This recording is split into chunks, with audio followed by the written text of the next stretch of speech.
여러분들도 그렇겠지만 저는 고등학교 때까지는 뭐 세상이 이렇게 복잡한지 몰랐어요. 그러다 대학에 들어가서 전 그때 대학에 들어갔을 때가 80년이었기 때문에 그때 광주 민주화 운동이 일어났고 그때는 광주 사태라고 불렀습니다. 그런 일들을 겪으면서 도대체 우리가 살고 있는 세상이 왜 이런가, 그런 세상에 눈이 뜨기 시작했던 것이 저의 18, 19, 20살 제 아주 인생의 젊은 시절에 초기 시절에 그랬습니다. 제가 사회학을 공부해서만이 아니라 한국 사회에 속한 사람이라면 한국 사회에 대한 관심이 늘 있겠죠. 그래서 저는 그때부터 꾸준히 세상을, 우리가 살고 있는 사회를 보아왔는데요. 20대 사회에 눈이 뜨기 시작한 때부터 지금까지 저는 우리 사회의 이 싸움이, 대결이 멈춘 것을 본 적이 거의 없는 것 같습니다. 늘 싸움이 있었습니다. 글쎄, 올림픽 때 잠깐 없었나? 그런 생각을 잠깐 해보기는 하는데요. 근데 올림픽 때도 겉으로는 그랬지만 또 도시에 있는 빈민들을 몰아내고 환경 정화 사업하고 그러면서 거기서도 끊임없이 싸움이 있었기 때문에 사실 저는 제가 볼 때 한 번도 싸움과 대결이 없었던 적이 없었던 것 같습니다. 저는 사회가 좀 진보하길 간절히 바랬지만 제가 살아왔던 거의 40년의 기간 동안 우리 사회가 그렇게 진보했는지에 대해서는 잘 모르겠습니다. 좀 나아지는 게 있긴 하죠. 근데 좋아지는 것만큼 또 나빠지는 것도 많은데, 특별히 이런 사회의 이 갈등 구조는 오히려 점점 더 계속되지 않나, 이런 생각이 들기도 합니다. 요즘은 진영 논리로 갈라져서 아주 쉽사리 사람들을 공격하고 그로 인해서 싸움이 번지는 것을 우리가 보게 됩니다. 가정 내에서 분란이 일어나는 것은 물론이고 카톡방에서 아주 탈퇴하는 사람이나 패친을 끊어버린다거나 이런 일들은 뭐 부딪히지 않고 일어나는 일이지만 그럼에도 불구하고 굉장히 많은 마음의 상처들을 내고요. 회사에서도 그렇고 친구들도 그렇고 만나면 이런 일들로 인해서 마음 상하는 일이 한두 가지가 아닙니다. 사실 사회적 상황이 이렇게 양극화된 것만이 아니라 실제로 우리 이번에 곧 추석이 다가오는데 추석 명절이 되면 또 우리 가족들이 모이면 가족들 가운데 또 늘 가족들이 모이면 오래간만에 만났는데 늘 거기에 마음 상하는 일들이 있어서 점점 가족 모임을 피하는, 이번에 또 코로나니까 잘 됐다 그러고 아예 가족들끼리 만나지 않는 이런 가족들도 적지 않은 것을 우리가 보게 됩니다. 거기에 이번 또 광복절 기간 개천절 때에는 또 광장에서 시위를 할 거냐 말 거냐 이런 문제로 또 끊임없이 논쟁이 되는 걸 보면 도대체 우리 사회가 언제 이 싸움터로부터 벗어날 수 있을까라는 질문이 생기게 됩니다. 이런 싸움터 같은 세상, 끊임없는 갈등과 대립이 있는 세상, 이 세상 속에서 우리는 어떻게 살아야 하는지 오늘 이 본문이 말씀해주고 있는 것 같습니다. 사실 이 본문은 마지막으로라고 이제 시작해요. 마지막으로, 그러고 난 다음에 나오는데 이 말씀이 이 본문을 어떻게 해석할 거냐에 따라서 사실 이 본문을 좀 번역할 때도 약간 달라질 수가 있어요. 이 본문이 지금까지 쭉 이야기했던 이 이야기의 결론 부분에 거의 다가와 있는데요. 2장 11절부터 12절까지 원론을 얘기했던 거 제가 반복적으로 말씀드렸죠. 그리고 13절부터 17절까지는 제도와 권력에 대한 이야기를 했었고 18절에서부터 25절까지는 직장 생활에 대해서, 그리고 3장 1절부터 7절 지난 바로 토요일날 나눴던 부분은 가정과 여성에 대한 이야기를 나누고 이제 마지막으로 하고 여기서 얘기를 나누고 있어요. 그래서 이 부분에 대해서 이것이 크리스천 공동체에 하는 말이다 라고 얘기하는 학자들과, 아니다 이건 일반 사회에 대한 이야기다 라고 얘기하는 사람들과, 아니다 보니까 일반 사회에 대해서 말하는 것 같은데 8절은 교회에 적용되는 말이다, 이렇게 좀 해석이 좀 나뉩니다. 근데 저는 이 본문이 사실은 일반 사회 속에서 우리가 어떻게 살 것인지를 얘기하는 본문이라고 생각을 합니다. 그래서 처음 원론을 얘기하고 직장생활 얘기하고 제도와 권력 얘기하고 직장생활 얘기하고 가정생활 얘기하고 이제 일반적 사회생활을 마지막으로 이야기하고 있다고 저는 이 본문을 공부하고 난 다음에 그렇게 결론을 내렸어요. 자, 그럼 다 같이 3장 8절부터 22절까지 읽어야 되는데 17절까지만 먼저 읽도록 하겠습니다. 같이 한번 읽어볼까요? 시작. 마지막으로 여러분 모두 조화를 추구하고 동정적이며 사랑을 베풀고 따뜻한 마음을 품고 겸손하십시오. 악을 악으로 욕을 욕으로 갚지 말고 반대로 복을 빌어 주십시오. 이를 위하여 여러분들은 부르심을 받았고 복을 상속할 것이기 때문입니다. 생명을 사랑하고 좋은 날들을 보길 원하는 자는 악으로부터 혀를 금하고 입술을 금하여 거짓을 말하지 마십시오. 악으로부터 떠나고 선을 행하라. 평화를 추구하고 그것을 따르십시오. 왜냐하면 주님의 눈은 의인 위에 있고 그의 귀는 그의 간구에 기울이시지만 주님의 얼굴은 악을 행하는 자들 위에 있기 때문입니다. 그러니 여러분이 열심으로 선을 행하면 누가 여러분을 해치겠습니까? 그러나 만약 정의를 위해서 고난을 받는다면 여러분은 복이 있습니다. 그들의 두렵게 하는 것을 두려워하지 말며 흔들리지 말며 다만 여러분의 마음에 그리스도를 주로 거룩하게 하고 여러분 속에 있는 소망에 대한 이유를 여러분에게 묻는 모든 자들에게 언제나 답변할 것을 준비하되 온유함과 두려운 마음으로 하고 선한 양심을 가지십시오.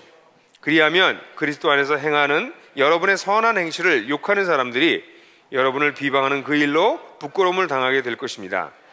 선을 행하다가 이것이 하나님의 뜻이라면 고난을 받는 것이 악을 행하는 것보다 낫습니다. 여러분, 이 본문에 보면 우리가 사회생활을 하면서 우리가 추구해야 될 가치가 무엇인지를 5개의 형용사로 설명하고 있습니다. 아주 간략하게 얘기하고 있는 이 5개의 형용사는 사실 신약 성경에 자주 등장하지 않는 형용사이긴 해요. 네 번째 나왔던 단어만 2번 정도 나오고요. 나머지는 다 한 번밖에 사용되지 않는 단어여서 형용사로는 그래서 조금 해석하기가 어렵긴 합니다만 그 하나하나를 살펴보려고 그래요. 우리가 추구해야 될 가치는 첫 번째 조화입니다. 세상 속에서. 여기 조화라고 하는 것은 다른 사람들을 하나로 묶어주는 것을 말합니다. 그냥 똑같아진다는 것은 조화라고 하지 않습니다. 조화가 된다는 것은 서로 다르다는 것을 일단 전제하는 것이죠. 그렇지만 서로 존중하기 때문에 이 다른 것을 통해서 오히려 더 큰 유익을 얻을 수 있다고 생각하고 그래서 그들이 같이 조화롭게 공존하려고 하는 것이죠. 우리가 살고 있는 세상은 사실 이 조화를 추구하기보다는 오히려 부조화를 추구하게 됩니다. 부조화를 추구해서 추구한 것이 아닙니다. 왜냐 이 부조화가 나오게 되는 것을 가만 보게 되면 원인은 사람들은 차이를 부각해요. 다른 것을 인정하는 것이 아니라 차이를 부각합니다.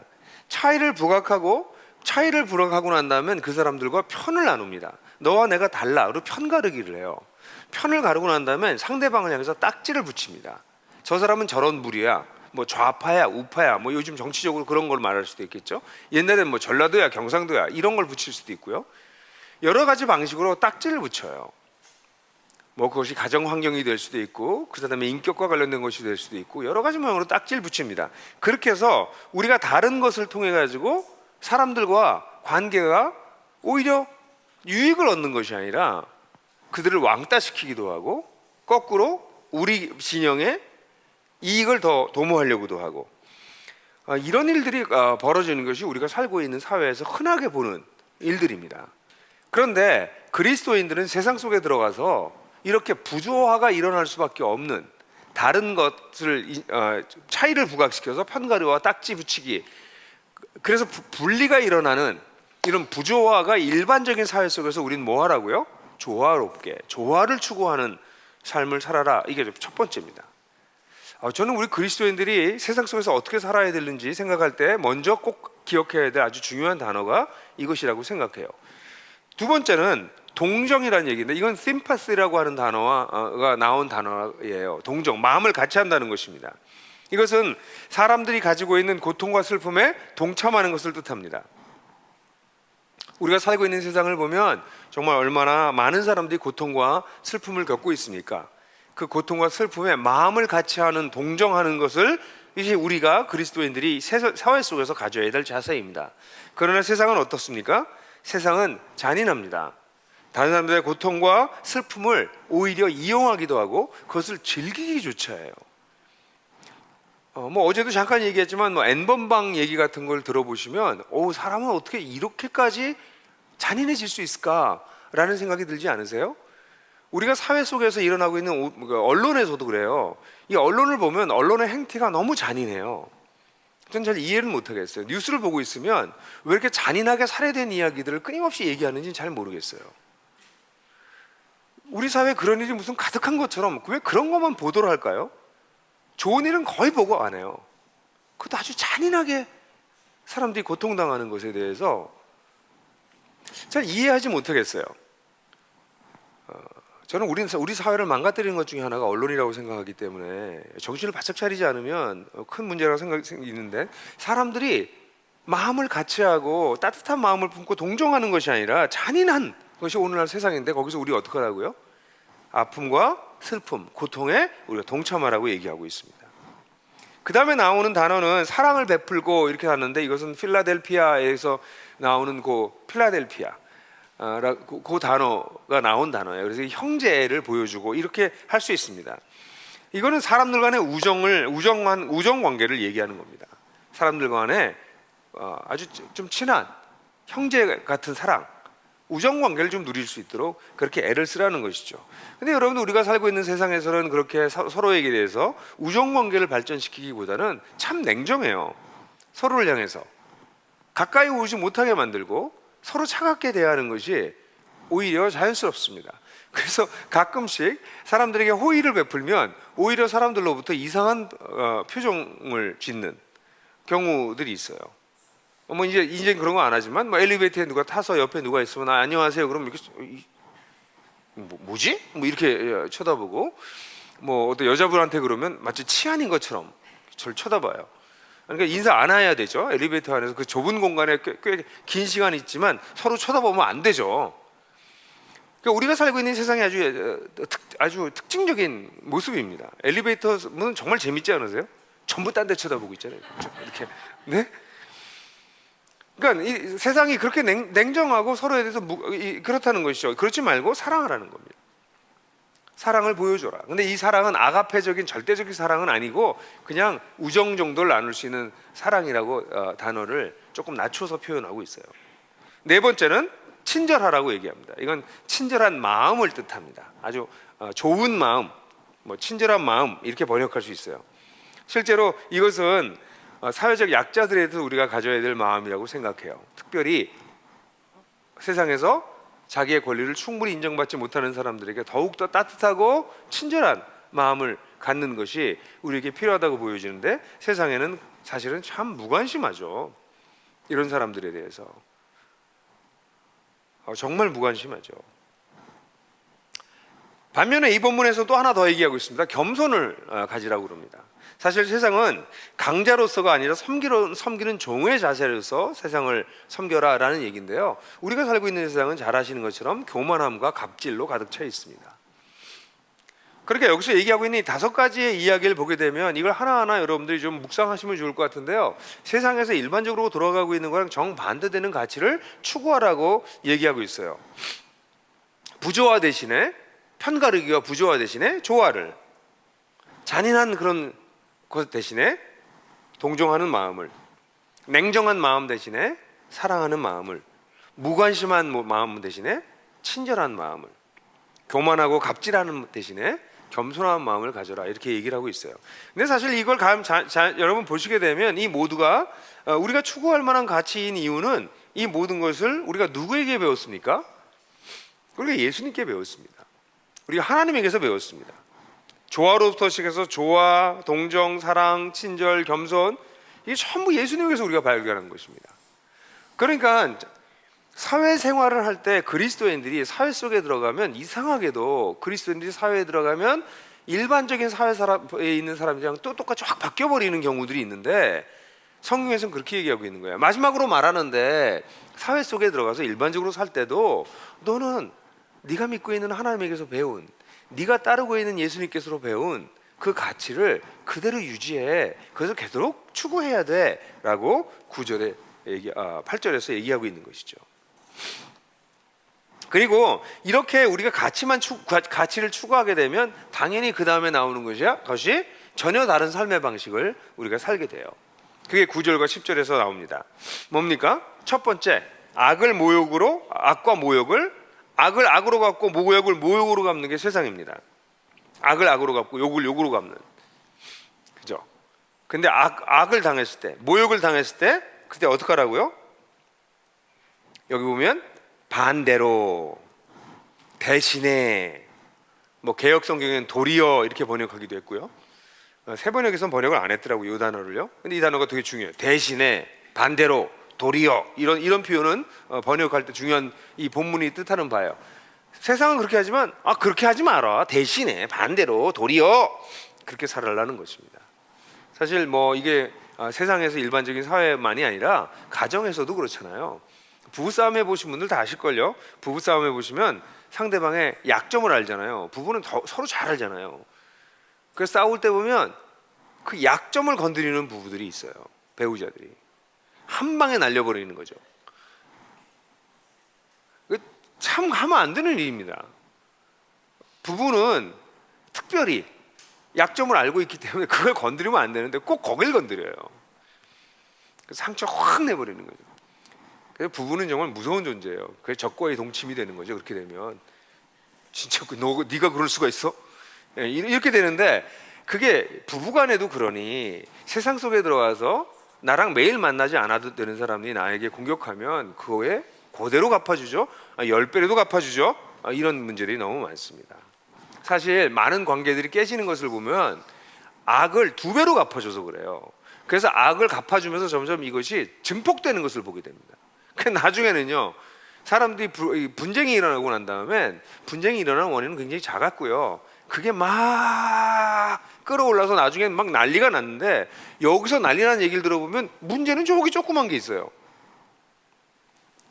이거는요, 부부관계를 통해서 얘기하는 건 아니지만 많은 부부들이요, 서로 용서를 못하는 게 결국은 화가 나서 한 말과 행동을 그것 때문에 상처받아서 그렇습니다. 저 사람이 화가 나서 저렇게 막말했구나, 행동했구나라고 조금만 이해해도 좀 나아질 수 있는데, 근데 이게 세상에서도 똑같은 것이죠. 세상에서 우리는 나에게 뭔가 피해를 주면, 뭔가 모욕을 하면, 어떤 땐 실제로 그런 의도하지 않은 건데도 불구하고 내가 피해를 받았기 때문에 공격하게 되고, 그 공격은 상대방이 또 다른 공격을 가져오고, 이것이 막 벌어지는 것을 보게 돼요. 그렇게 하지 말라는 거예요. 그런 일이 있을 때 어떻게 하라고요? 대신에 복을 빌어주라고. 쉽지 않은 일입니다. 제가 이 말씀을 생각할 때 떠올랐던 것은 제가 미국에서 경험했던 일이에요. 제가 미국에서 박사과정에 있을 때, 제가 사실은 잘 모르시겠지만 학교에서 퇴학을 당했어요. 그래서 한국으로 들어올 수밖에 없었습니다. 퇴학당해서. 근데 왜 제가 퇴학을 당했냐면요, 제가 그때 인생이 굉장히 어려운 시절이어서 유학생은 풀타임을 유지해야 돼요. 근데 제가 풀타임으로 물론 등록을 했다가 공부하기가 너무 힘들어서 한 과목을 이렇게 드롭하거나 철회하거나 그렇게 해서 두 학기, 3학기를 지냈어요. 그러니까 그건 의도했던 게 아니라 도저히 견딜 수가 없으니까 공부를 할 수가 없어서 교수님들의 허락을 받고 한 과목씩 처리한 것이었는데, 그 당시 우리 학교에 국제 학생을 담당하는, 유학생을 담당하는 사실 굉장히 유명한 선교사의 아내였는데요. 그분이 저를 나쁜 사람으로 몰아가기 시작하셨어요. 그래서 이 풀타임 스테이터스를 유지하지 않고 파트타임으로 계속 유지하고 학교에다 거짓말을 계속했다. 그래서 저를 막 공격을 하기 시작하시는 거예요, 이분이. 그러니까 나중에 알고 보니까 이민국에 저에 대한 편지까지 썼어요. 얘는 나쁜 애다. 이민국은 미국에서 굉장히 그 유학생이든지 시민권을 가지지 않은 사람들한테 가장 무서운 데가 이민국이거든요. 근데 거기다 편지를 써버렸어요. 그래서 제가 깜짝 놀라서 저와 관련된 자료들을 막 찾으러 다니는데, 놀랍게도 학교가 그 자료를 제 자료를 제가 볼 수 있는데 자료를 못 보게 만드는 거예요. 제가 총장을 만나려고 하니까, 왜냐면 총장한테 한 과목을 했고 그분이 저를 클래스를 한번 철회할 수 있게 도와줬기 때문에, 그래서 제가 그렇게 총장을 만나려고 그러니까 비서한테 연락이 왔어요. 만날 수 없다고. 여러분 그런 영화 있잖아요. 갑자기 어떤 거대한 조직에 의해 가지고 막 이렇게 진짜 그렇게 되더라고요. 미국 사회가 무서워요. 근데 제가 은사 선생님한테 가서 그 얘기를 하니까 은사 선생님이, 네 얘기가 맞는지 틀린지는 모르겠으나 너는 총장을 만날 수 있는 권리가 있다. 당장 전화를 걸어주시더라고요. 그러니까 총장이 난 그런 거 몰랐다고. 비서진에서 다 일어난 일이에요. 그러니까 총장님 만나서, 그랬더니 우리 교수님이 직접 가서 형이 제 이름이 미국 이름이 형이에요. 그래서 형이 이런 일이 있다는데 맞냐? 그랬더니 그분이 사인을 총장님으로부터 사인을 직접 받아오셨어요. 그렇게 되기 시작하니까 이제 학교가 이제 알게 된 거죠. 이분이 잘못하고 그거를 내부적으로 다 같이 공격해서 저를 이렇게 됐는데, 이민국에 이미 편지가 들어갔기 때문에 저는 할 수 없이 퇴학을 당할 수밖에 없었어요. 아니면 제가 학교를 향해서 고소를 해야 되는데, 그때 총장님하고 만나서 얘기하면서 우리 교수님하고 만나서 얘기하면서 제가 일단 한국으로 들어가서 다시 재입학하겠습니다. 만약 재입학을 거절하거나 재입국이 거절되게 되면 그때는 고소를 하겠지만, 그렇지 않다면 학교에 그렇게 하지 않겠습니다. 그래서 결국 제가 한국에 나왔어요. 여러분 지금 좀 편하게 얘기하지만 저는 그 당시 제 인생에 가장 어려운 때였고요. 가장 어려운 때 학교에서 가장 부도덕한 사람으로 이민국에까지 편지가 쓰여지고, 그래서 학교에서 쫓겨나고, 이런 과정을 겪을 때 얼마나 큰 고통을 겪었는지 몰라요. 그래서 돌아와서 다시 정말 고소를 해야 되지 않는가 생각했지만 학교에 다시 돌아갔고, 총장님도 저를 다시 불러서 얘기하고, 그러면서 사실은 나중에 저를 어렵게 했던 그분은 저만이 아니라 많은 국제 학생을 어렵게 했더라고요. 특별히 제3국에 온 사람들. 그래서 이분은 결국은 1년 후에 경질됐어요. 그래서 사실 지금 트리니티 제가 다니는 학교에 제 후배들이 참 편하게 학교를 다니는데 그게 제 덕인지 몰라요. 여러분, 제가 이 얘기를 길게 드리는 이유는 인생을 살다가 이해할 수 없는 일을 당할 때가 있어요. 그걸 만약에 제가 고소를 했다면 제가 이겼겠죠. 그리고 그거에 대해서 만약에 학교를 다시 들어갈 수 있는 권리를 얻었거나 뭐 명예가 다시 회복됐거나 등등은 할 수 있었겠지만, 제가 학교를 다시 돌아갈 수 있겠어요? 학교를 고소하고 아무 일도 좋은 게 일어나지 않겠죠. 근데 거기서 오히려 제가 뭐 그러려고 그런 건 아니었지만, 이게 그리스도인답다고 이 본문을 보고 그런 건 아니었어요. 그러나 그리스도인답게 하는 것이 그런 것이라고 생각하고 했을 때 오히려 더 큰 유익이 훗날 오게 되는 것이죠. 여러분, 악과 모욕을 당할 때 견디기는 어렵습니다. 때때로는 여러분의 생존권 자체가 공격당할 때도 있어요. 그게 쉬운 일은 아닙니다. 아마 이런 일도 여러분 많이 당할 거예요. 이런 일을 당할 때 성경은 뭐라고 그래요? 그걸 갚지 말고 오히려 복을 빌어주고 선하게 반응할 수 있는 것이 무엇인지를 찾아보라고 얘기하고 있는 거죠. 이게 전혀 다른 삶의 방식이죠. 이어서 10절에는 뭘 얘기하고 있냐면 시편 34편을 인용하면서 생명을 사랑하고 좋은 날을 보길 원한다면, 당신이 그런 사람이라면 악으로부터 혀를 금하고 입술을 금하여 거짓을 말하지 마십시오. 언어 생활을 다르게 하려는 거예요. 이 구절은 시편 34편에 다윗이 아비멜렉 앞에서 미친 척하다가 쫓겨나면서 쓴 시예요. 택함과 약속을 받았음에도 불구하고 세상에서 쫓겨다니는 모습, 고통을 당하고 있는 그런 상황일 때 썼던 시입니다. 이렇게 고통을 당하고 쫓겨당할 때 당연히 입에서 뭐가 나와요? 입에서 당연히 욕이 나오죠. 그게 사람들의 일반적인 자세죠. 근데 여기서 뭐라고 나오냐면, 그 입을 만약에 네가 생명을 사랑하고 좋은 날을 정말 보길 원한다면 혀를 악에서 금하고 입술을 금해서 거짓을 말하라. 여러분, 우리의 언어 생활은 사실은 우리의 삶의 최고의 접전지예요. 우리가 어떤 방식으로 말하고 사느냐가 사실 우리 인생을 바꿔놔요. 그래서 네가 만약 정말 생명을 사랑하고 하나님의 좋으신 날을 하나님께서 주실 거라는 걸 믿는다면 말을 조심해라 라고 얘기하고 있는 거죠. 사실 얼마나 많은 사람들이 말로 실수합니까? 말로 실수하는데 그 실수가 사실은 자신의 인격이 돼가는 경우들도 많잖아요. 근데 우리가 세상 속에서 살아갈 때 우리의 언어가 세상 사람들이 얘기하는 것처럼 격하고 고통스럽고, 특별히 가짜 뉴스 같은 거 옮기고, 이거 굉장히 위험한 거예요. 뭐 우리 교회 성도들이 안 그러겠지만 어떤 정보든지 그 정보의 출처가 확실치 않으면 돌리지 마세요. 그건 그리스도인답지가 않은 거예요. 저한테도 그런 자료가 자꾸 와요. 공부를 꽤 한 분인데도 저한테 그런 게 와요. 그래서 제가 교수님한테 얘기를 했어요. 그분 쓰신 그 교수한테 이거 누가 쓴 거냐고. 왜냐면 그분이 이런 얘기를 할 리가 없거든요. 제가 그분의 인격으로 볼 때 이런 말 할 사람이 아닌데 그분이 이런 말을 했다고 저한테 보내요. 그것도 교수가 보냈어요, 저한테. 그래서 교수님한테 아니 이게 그분이 말한 거 맞냐고. 출처가 어디냐고. 출처가 없어요. 나중에 알고 보니까 거짓 뉴스예요. 또 교수조차 가짜 뉴스를 막 퍼날라요. 크리스찬이에요, 그분. 여러분, 요즘은요, 만약에 이 사도 베드로가 오면 여기 나와 있는 이 구절을 가지고 너는 악으로부터 혀를 금하고 입술을 금하여 거짓을 말하시지 마십시오. 그러면서 거기 한 개 더 붙였을 거예요. SNS에서 가짜뉴스 퍼나르지 말고. 네?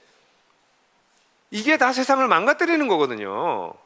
그래서 그렇게 하지 말아라 라고 얘기하고 있는 거예요. 이 언어 생활은 이 소통하는 것과 관련되는 건데 단순히 말하는 것이 아니라 이제는 SNS 같은 걸 통해서 사람들이 굉장히 끊임없이 소통하고 있거든요. 그런 소통을 할 때 거짓과 악을 퍼뜨리지 말아라 라고 얘기하는 것이에요. 그리고 이제 11절에는 뭐라고 얘기해요? 또다시 아주 중요한 주제가 나오죠. 악으로부터 떠나고 선을 행하라. 그리고 평화를 추구하고 그것을 따르라. 우리가 이 세상 속에서 우리가 해야 될 것은 좋은 것을 따르고 평화를 추구하는 거예요. 평화를 추구하고 그것을 따라라 라고까지 강조해서 얘기하고 있어요. 여러분, 세상에서는 선과 평화를 추구하지 않습니다. 전쟁터같이 세상이 되는 이유가 왜 그럴까요? 전쟁터는 뭐죠? 평화가 없어요. 왜 평화가 없죠? 선을 추구하지 않아요. 선을 추구하는 사람들이 갖는 일반적인 자세는 세상 사람들조차도 윈윈의 자세를 가지려고 그래요. 윈윈, 너도 이기고 나도 이기고. 그런데 세상 사람들 가운데서도 아주 정말 어려운 분들은 윈, 루즈, 내가 이기면 넌 져야 돼, 내가 이기기 위해서는 네가 져야 돼, 승패의 논리를 가지고 덤비는 사람들이 많아요. 그게 사실 우리 한국 사회에는 가득 차 있습니다. 승패 논리에 가득 차 있어요. 둘 다 이길 수 있는 방법을 찾아야 되는 거죠. 그럴 때 무슨 일이 벌어져요? 그때 선이 이루어지고 그때 평화가 일어나거든요. 그걸 하라는 거예요. 이번에 여러분들 예를 들어서 이번 추석 연휴 기간 동안에 여러분들께서 선을 좀 만들 수 있을까요? 선을 행할 수 있을까요? 추석 기간 동안에? 추석 기간이면 그래도 꽤 이번에 좀 긴 것 같더라고요. 날이. 근데 그 기간 동안 우리 자신을 위해서만 쉴 수도 있고 뭐 여가 생활을 할 수도 있고 집에서 잘 수도 있고 그렇지만 그날 중에서 글쎄요 한 서너 시간에서 내서 특별히 이런 추석 연휴 기간에 외로울 수 있는 사람을 좀 찾아간다거나 음식 만든 걸 좀 갖다 전해준다거나 또 이럴 때 특별히 외로운 사람들 많거든요. 이 추석 연휴 기간 때. 좀 제가 그런데요. 그런 분들이 계시다면 아니 그런 분들끼리 좀 딴 분들이랑 같이 만나면 안 될까? 모아서 특별히 나같이 외로운 사람들이 같이 만나자.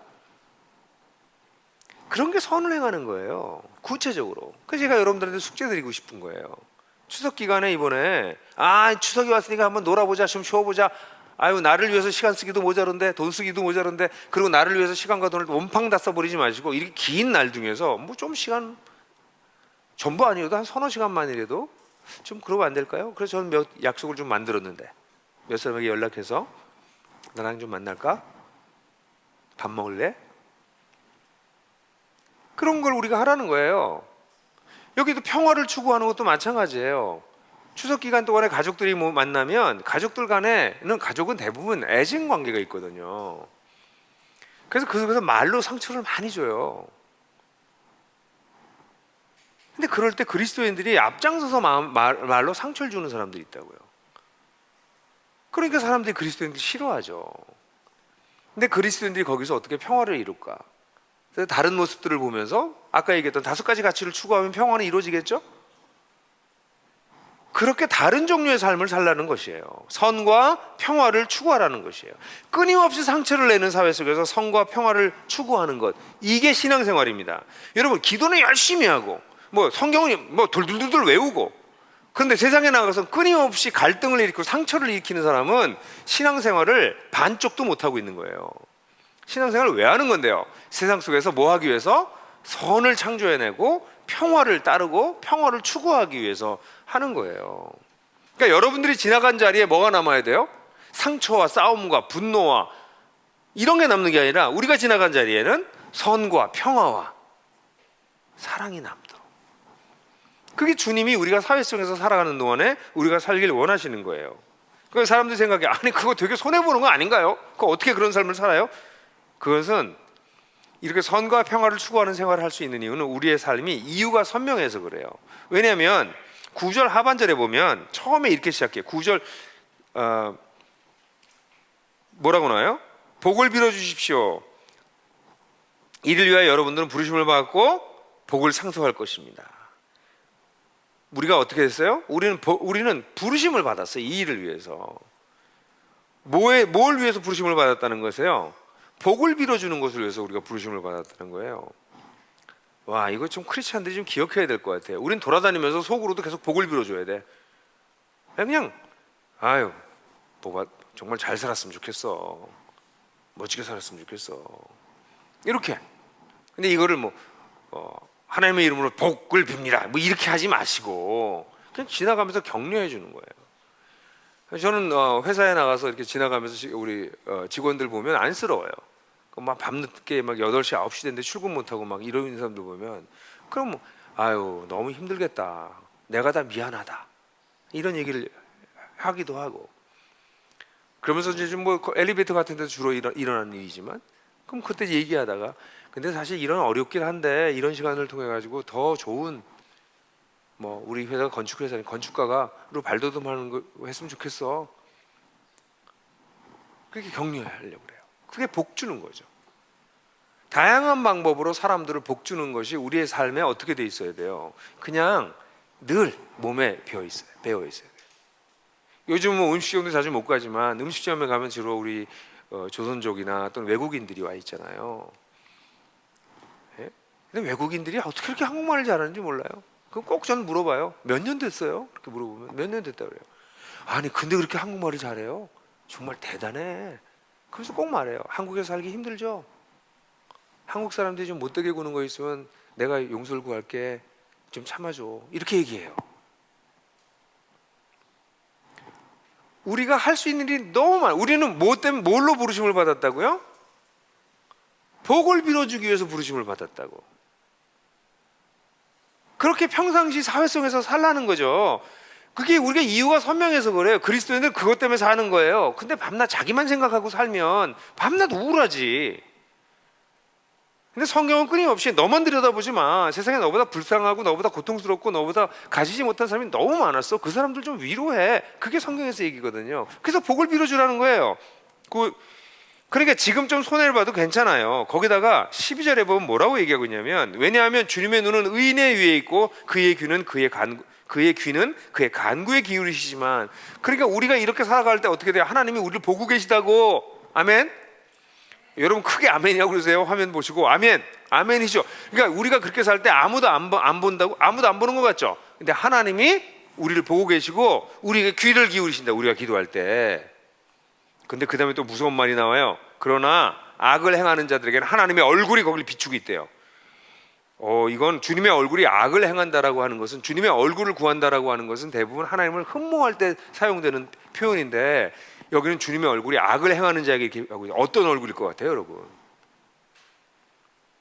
저는 그래서 어떤 때 정말 막 악을 행하는 사람들을 이렇게 보면 걱정이 돼요. 그들을 하나님께서 어떤 얼굴로 쳐다보고 계실까? 우리는 이유가 선명한 삶을 산다는 것이죠. 여러분, 그리스도인은요, 사회 속에서 다른 가치를 추구하고요, 다른 삶의 방식을 사는 사람들입니다. 다르게 보이려고 애쓰는 게 아니라 우리가 추구하는 가치가 이렇게 다르고 우리가 삶의 방식이 다르기 때문에 다르게 보이려고 해서 다르게 보이는 게 아니라 그냥 다른 거예요. 그런데 성경책 들고 다니고 아멘 아멘 하고 기도 큰 소리로 하고 식사할 때 다 들으라고 다 같이 기도하겠습니다 그리고 기도하고, 그게 다른 게 아니라고요. 그런 게 아니라 가치 추구와 삶의 방식이 다를 때 그게 하나님께 영광을 돌릴 수 있는 길이겠죠. 그래서 사회 속에 살아갈 때 우리가 해야 될 것은 바로 이런 가치와 삶의 방식인 것이죠. 멋있죠? 근데 이렇게 참 멋있긴 한데, 멋있어 보이긴 한데, 이렇게 살면 잘 될까요? 13절 14절을 보게 되면 뭐라고 얘기하고 있냐면, 그러니 여러분이 열심으로 선을 행하면 누가 여러분을 해치겠습니까? 여기까지 너무 멋있어요. 여기 표현에 참 재미있는 표현이에요. 여기 보면 열심히 선을 행하면, 이런 표현은 그걸 직역하면 선의 열심당원이 되면 zealot이라는 단어 있어요. 열심당원. 예?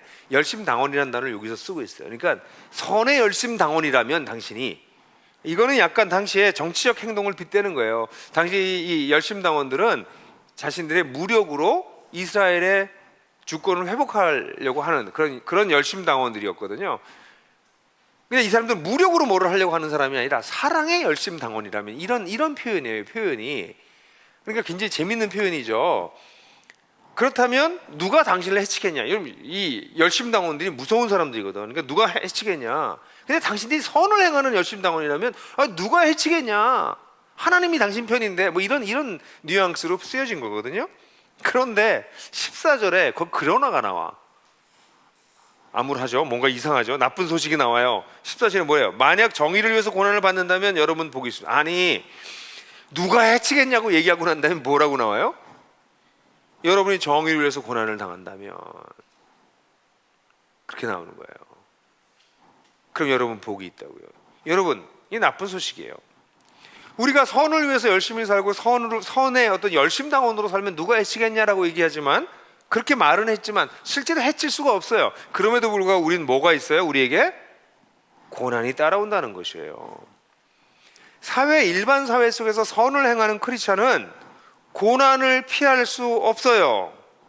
이게 피할 수 없는 운명입니다. 그리스도인들의. 그렇지 않나요? 세상이 싸움터예요. 세상이 추구하는 거랑 우리가 추구하는 거랑 너무 달라요. 우리가 정말 그렇게 순결하게 그것을 추구하면 우리는 세상으로부터 공격을 당하고 피해를 받을 수밖에 없다는 거죠. 정의를 위해서 살면 고난이 우리에게 따라올 수밖에 없다는 것이죠. 예를 들어서 여러분 회사에서 막 종이 막 쓰는 걸 보고서는 종이 막 쓰고 뭐 막 쓰잖아요. 그러면 예를 들어서 우리 종이 좀 이면지 좀 아껴 쓰고 종이 좀 아껴 씁시다. 그러면 사람들이 회사가 조금 인격적이고 괜찮은데 그거 좋은 아이디어인데 이렇게 할 수도 있지만 어떤 회사에서는 어떻게 사람들이 얘기할 것 같아요? 그거 좋은 아이디어인데 그래요? 너 왜 튀냐? 그냥 편하게 살아. 너 잘 보이려고 그러냐? 예를 들어서 그걸 무슨 월간 회의 때 같은데 얘기하면 나중에 옆에 있는 사람들이 와가지고 야, 너 팀장한테 잘 보이려고 그래? 이렇게 나온다는 거죠. 이게 아주 사소한 일이잖아요. 근데 이런 일들이 사실 제가 얘기한 예화는 아주 작은 예예요. 이런 일들이 사회에서는 비일비재합니다. 우리가 이 세상을 이렇게 가면 안 되잖아요. 우리 여기선 좀 이렇게 합시다. 뭐 이런 얘기를 잘못했다가는 왕따 당해요, 여러분. 지난주에도 어제도 얘기했지만 남자들이 많은 회사에서는 거기 있는 아주 소수의 여성들을 굉장히 성차별적 행동을 많이 해요.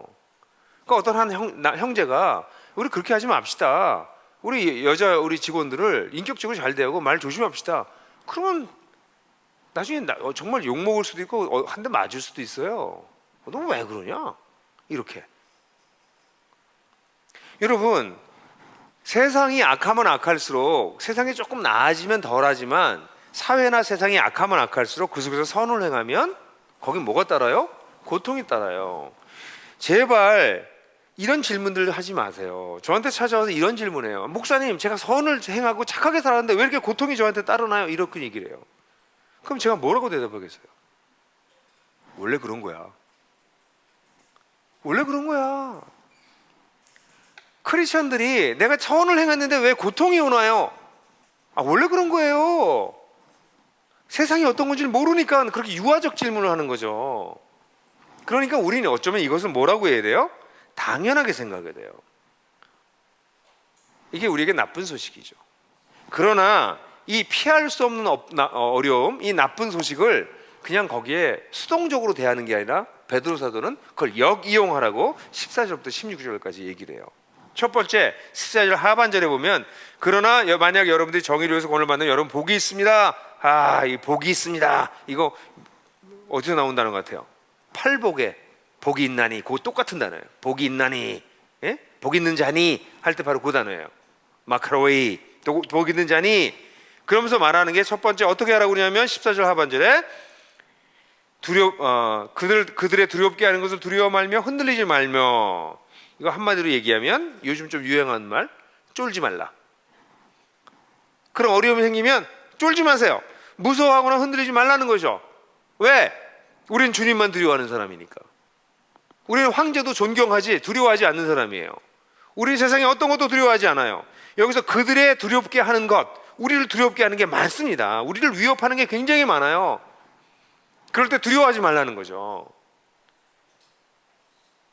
뭐 간증이긴 하지만 제가 학교에서 쫓겨날 때, 야, 이 도대체 어떻게 될 거냐, 이게 도대체. 그 하나님을 의지한다면 그것 때문에 뭐 잠 못 자고 그러진 않았어요.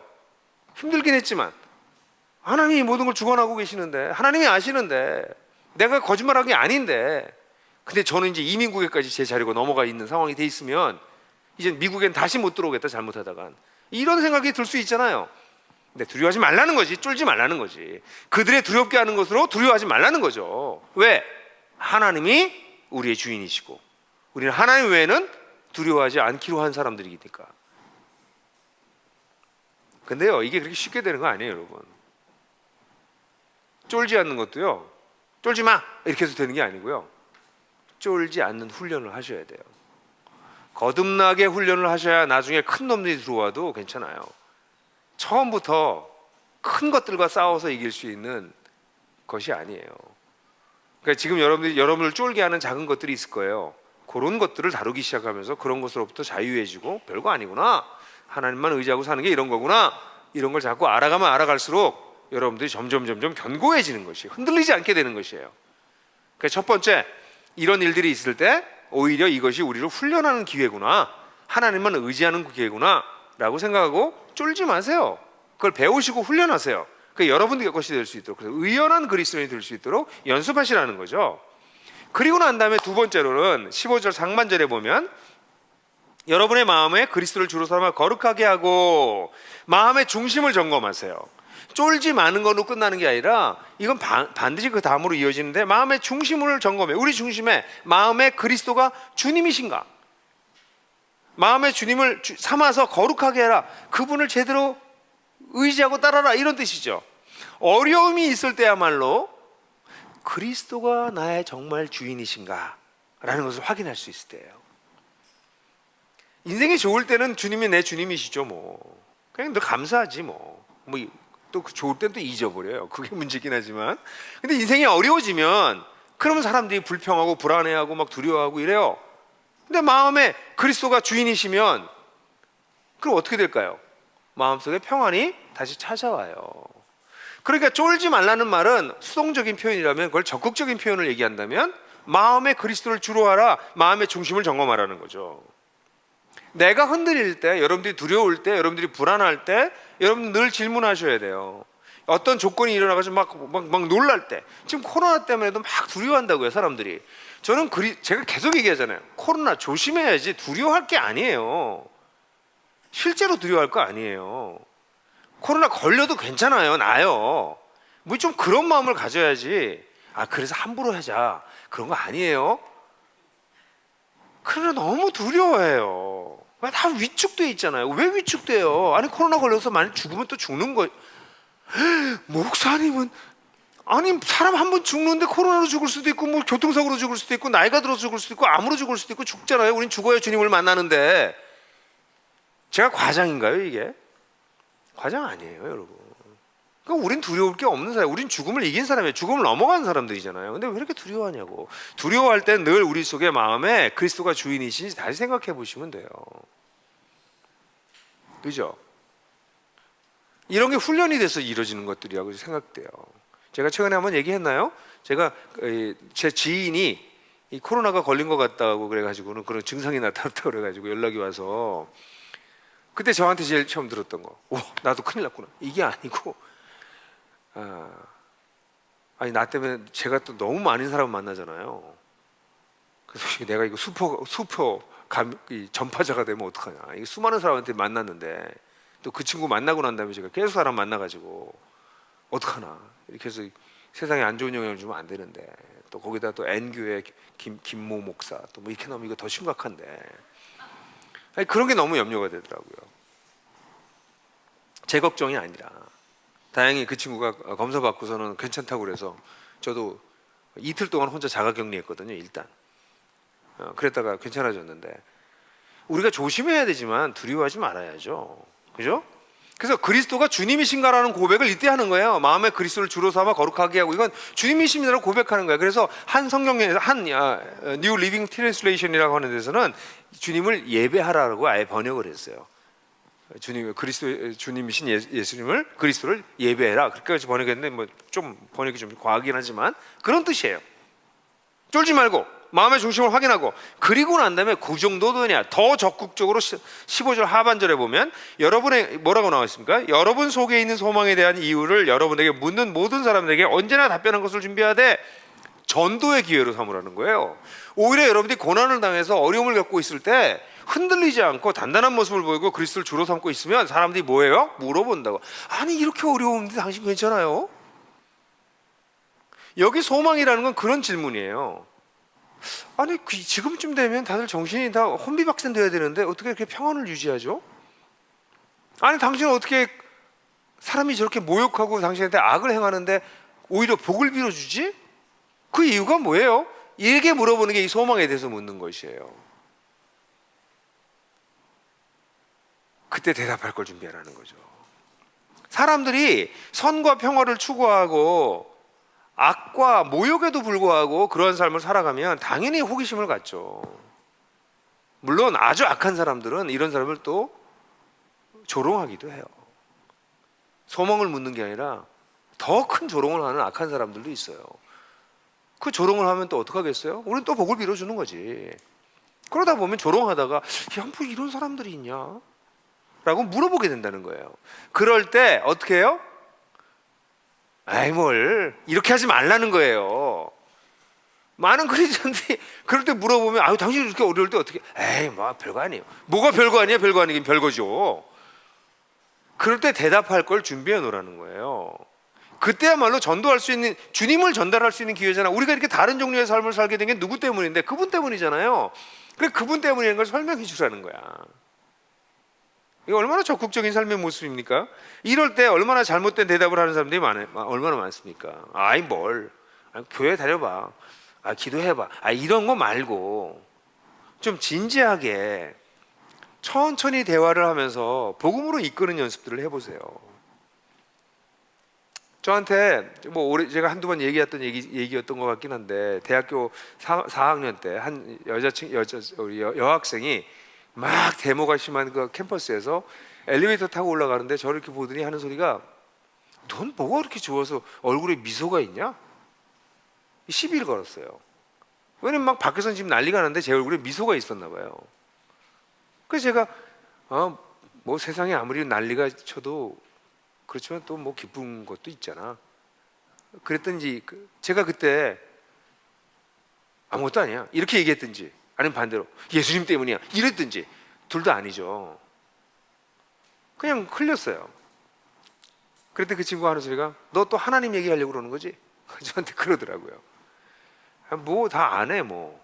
제가 이렇게 얘기하고 난 다음에, 너 하나님에 대해서 관심이 있으면 나랑 같이 나중에 시간 내서 이야기해. 내가 시간 낼 수 있어. 밥이나 한번 사. 그럼 내가 얘기해 줄게. 공짜는 없어. 제가 이렇게. 그래서 그 친구가 결국 그 당시 피자를 사주는 게 흔하지 않은 일이었거든요. 피자를 사줬어요. 그래서 복음을 전할 수 있는 기회가 됐고 결국 그 친구 예수 믿게 됐는데요. 이런 일이 처음 있을 때는요 파르르 떨려요.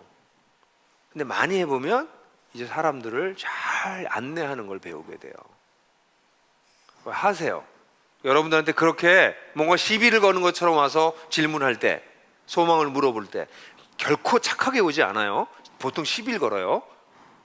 그러면 넌 왜 그렇게 사냐? 이렇게 물어보지도 않고요. 와가지고 야 교회가 뭐 다 그렇더라 뭐 이렇게 나와요 주로. 왜 그 사람이 와서 내가 그런 얘기를 하겠어요? 그럴 때 제발 불교는 어떤데? 이러고 싸우지 마세요. 그 사람이 뭔가 묻고 있는 거거든. 그래서 대답할 걸 준비하라는 거예요. 그 다음에 전도의 기회를 삼을 뿐만 아니라 하는 걸음 더 나가서 16절 3반절에 보면, 온유와 두려운 마음과 선한 마음으로 해라. 통합된 인격을 추구하세요. 마음의 상태를 유지하는 건데 이게 통합되어 있는 거예요. 보세요. 여기 온유라고 하는 것은 사람들을 향해서 갖는 마음입니다. 두려움이라고 하는 것은 하나님을 향해서 갖는 마음입니다. 선한 양심이라고 하는 건 자신과 관련된 거예요. 이게 얼마나 통합된 모습입니까? 이 짧은 구절에서 우리에게 베드로 사도는 이런 통합된 인격을 유지하라고 말하고 있어요. 그뿐만 아니라 마지막으로 끝을 생각하라고. 14절 상반절에도 아까 복이 있다고 얘기했죠. 16절 그다음 하반절에 보게 되면 뭐라고 나왔습니까? 그리하면 그리스도 안에서 행하는 여러분의 선한 행실을 욕하는 사람들이 여러분을 비방하는 그 일로 부끄러움을 당하게 될 것입니다. 결국은 그렇게 부끄러워하게 될 것이다. 마지막에는 너희들이 복을 받게 될 것이고 오히려 그들이 부끄러움이 될 것이니까 그 끝을 생각하고 견뎌라. 그걸 가지고 소망을 가지고 있어라 라고 얘기해주고 있는 것이죠. 그러면서 사도 베드로는 마지막으로 이 나쁜 소식이 결국 좋은 소식이 될 수 있는 근거를 얘기해 주는데 그게 18절에 나와요. 18절서부터 22절은요 좀 길긴 하지만 17절부터 이어서 읽도록 하겠어요. 같이 읽어볼까요? 시작. 선을 행하다가 이것이 하나님의 뜻이라면 고난을 받는 것이 악을 행하는 것보다 낫습니다. 왜냐하면 그리스도 역시 죄 때문에 단번에 고난을 당하셔서 의인으로서 불의한 죄를 대신하셨으니 이는 육체로 죽임을 당했으나 영으로는 살리심을 받아 여러분을 하나님께 인도하시려는 것입니다. 그 가운데 그는 옥에 있는 영들에게도 가셔서 선포하셨는데 그들은 전에 노아의 시절에 방주에 지어진 동안에 하나님이 오래 참고 기다리실 때 순종하지 않았던 자들입니다. 그 안에서 소수가 즉 8명만이 물을 통해 구원을 얻었습니다. 그것은 지금 여러분을 구원하는 모형이니 곧 세례이니 모형으로 세례이니 예수 그리스도의 부활을 통해 육체의 더러움을 제하는 것이 아니라 하나님 앞에 선한 양심의 간구입니다. 그는 하늘로 가셔서 하나님의 오른쪽에 계시니 천사들과 권세들과 능력들이 그에게 순복합니다. 이 구절은 베드로전서에서 가장 난해 구절입니다. 저는 이 본문 때문에 논문을 하나 따로 쓰기까지 했던 아주 어려운 본문이에요. 근데 그 본문을 지금 설명할 필요는 없을 것 같고 조금 간단하게 이 본문을 읽을 수 있는 방법을 알려드릴게요.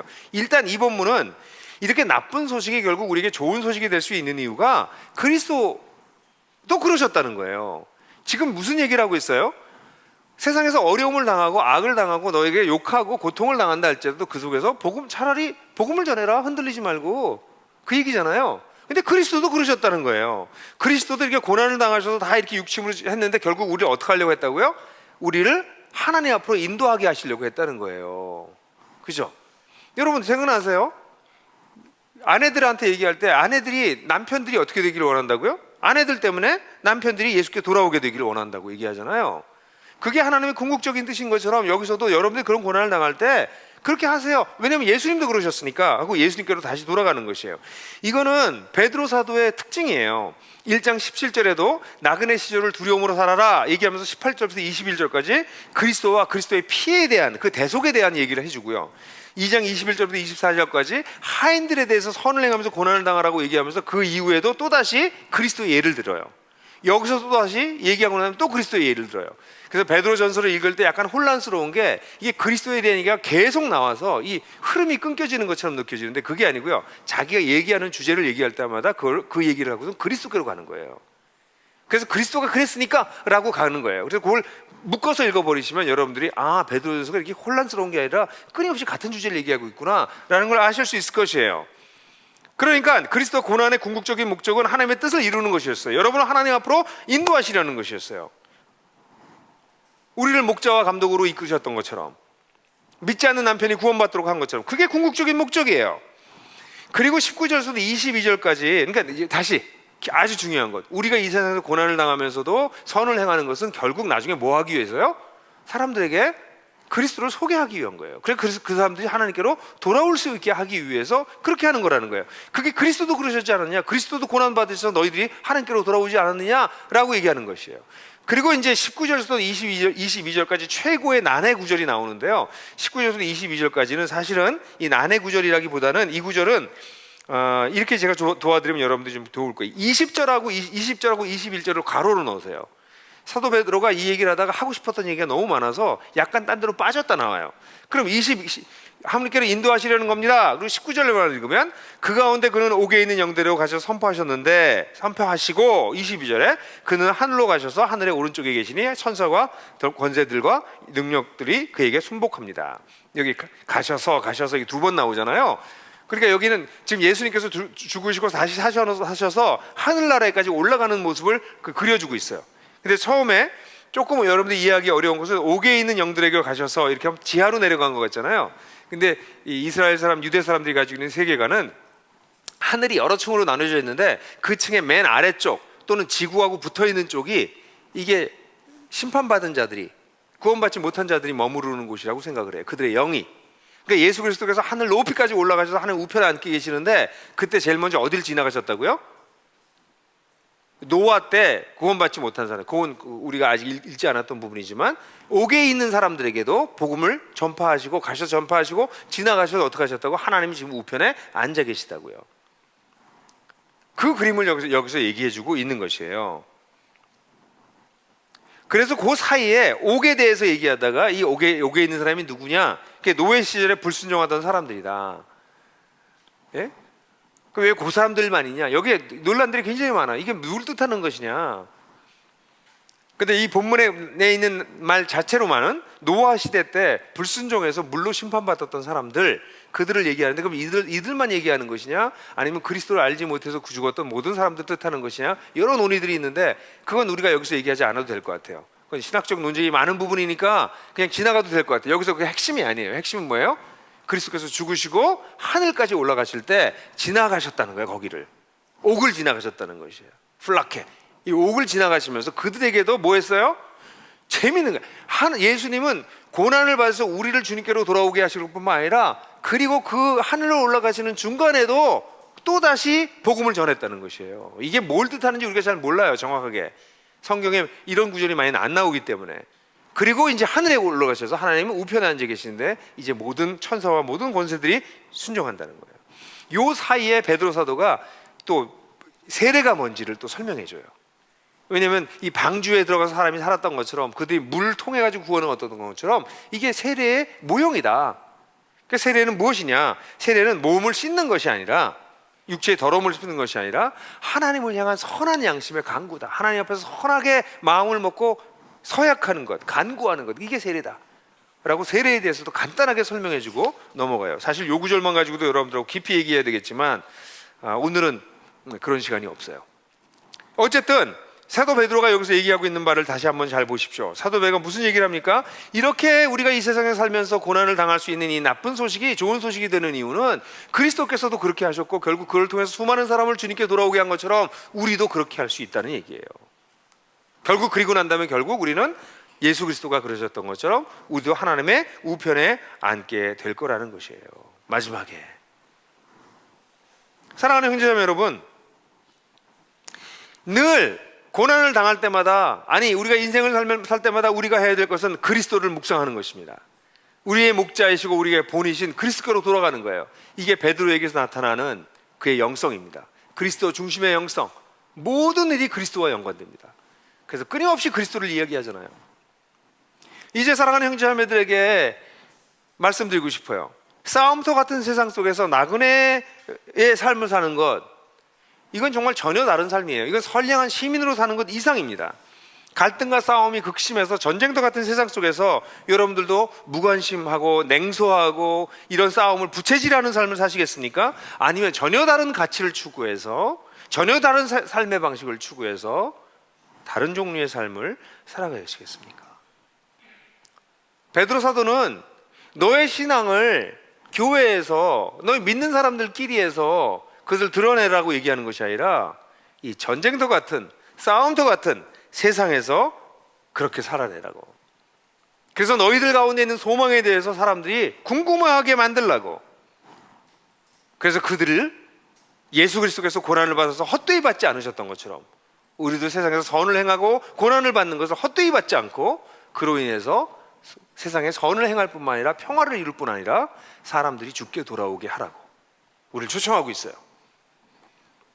우리 사랑하는 형제자매들이 이번 연휴 기간에 특별히 이 사회생활, 이것을 신앙생활로 연결시켜서 멋지게 살아내시게 되기를, 그리고 평생 사회 속에서 사회생활을 하시면서 그리스도인답게 정말 슬기로운 사회생활을 하실 수 있게 되기를 주님의 이름으로 축원합니다.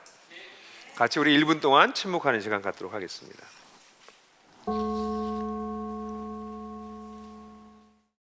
영상이 도움이 되셨다면 지금 다른 분들과 공유해 보세요.